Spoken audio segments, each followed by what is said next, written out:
Ang maging modelo ng good governance at may malawak na civic participation. Para kay Mayor Benjamin Magalong, ilan lamang ito sa mga dahilan kung bakit sumama ang lungsod ng Baguio sa Open Government Partnership o OGP.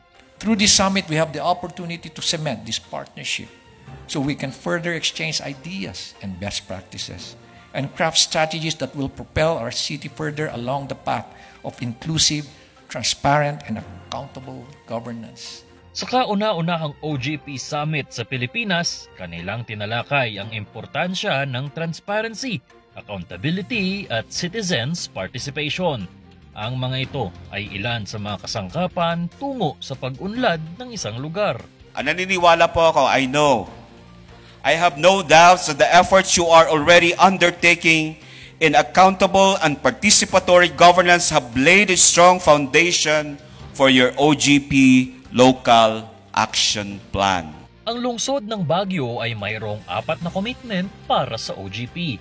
Ang mga ito ay tumatalakay sa waste and traffic management, pagtuturo ng carrying capacity ng Baguio at ang pag-institutionalize ng Baguio City People's Council. Ang OGP ay isang global network na binubuo ng 150 local government units sa buong mundo. Dito sa Pilipinas, mayroong 4 na LGU ang kabilang sa OGP. Kabilang dito ang munisipalidad ng Larena, Tagbilaran City, Quezon City at Baguio City. Layon nito ang pagkakaroon ng transparency, public accountability at malawakang citizen participation. Local governments who have embraced open government partnership are more progressive in terms of growth and development. Meron na pong study yan.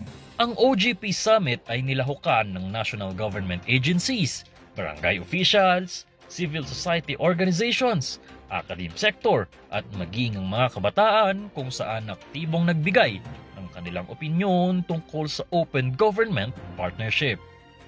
Ikaw Gatchalian para sa PIO Baguio Balita.